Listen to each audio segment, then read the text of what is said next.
raining F50s in the Boot Wizard studio, and what we're going to do today is we are going to do a comparison between the FG plate and the AG plate. If you want to check out some information on the women's fit boot, get subscribed to the channel and check out my other comparison video I did on these versus this. So these are the two boots, FG and AG, and before we get into that, is there any other differences between these boots that you need to know about? Well, whenever you put a new sole plate onto a boot, it does affect the fit slightly.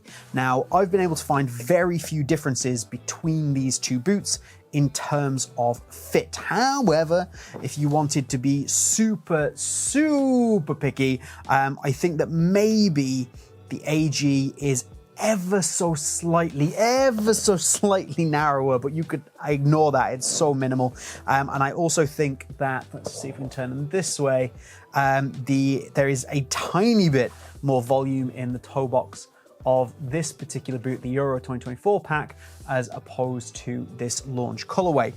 Now, irrespective of the sole plates and how they affect the boot, the two different colorways are different. They feel different. So they both have the Fiber Touch upper. However, this finish on this one with the kind of shiny purple actually feels a little bit more tactile and grippy, and it's also a little bit softer. Now, I've worn these, but I haven't worn these.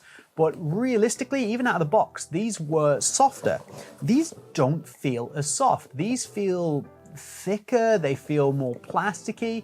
I just don't like it as much. Now, it's not bad, and the difference isn't make or break, be all and end all, but yeah, it's interesting that this definitely doesn't have the same softness that this has, despite the fact them both having the Fiber Touch upper. Now, this happens across boots, and me and GCFC Training have been discussing this. We'll probably do a video on it soon with regards to the mercurial and how every single colorway feels so different, and that's exactly what you get here. So everything else is the same. I've not been able to find any other differences, so let's just jump straight into the outsoles.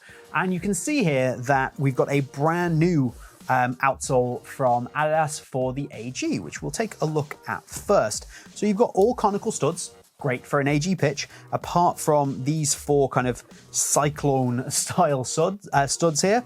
Shouldn't say cyclone, that's very Nike, isn't it? This 360 style of studs here, just for a bit of rotation. Not overly aggressive, pretty damn good for an AG pitch. I really don't have many complaints, although I do think the studs are still on the kind of longer end in certain areas. I don't imagine any pressure points. I have not worn this yet. Just, you know, complete transparency. Haven't gone out to AG pitches to wear it, but we're just comparing one to the other.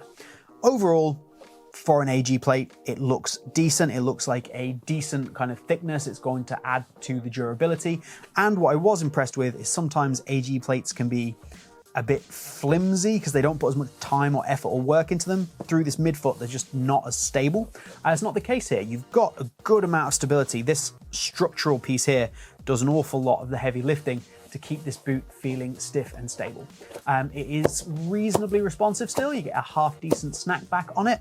Now, do I think that this is as good as this? If I was going to pick one to go into a game on an FG pitch, I much prefer this.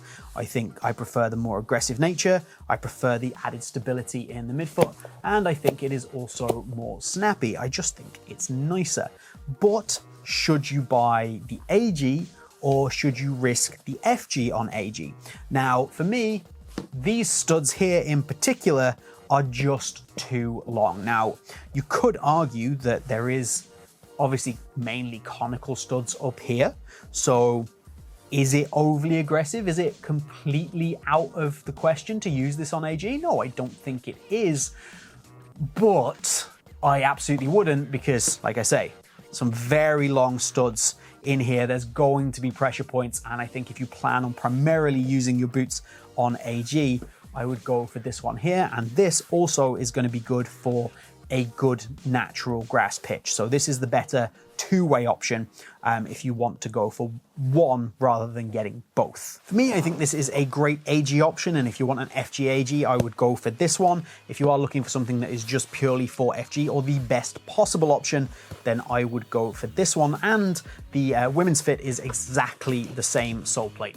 So these two are exactly the same. There is no difference whatsoever. And if you want to see a comparison between this and the women's fit, then click this video right here.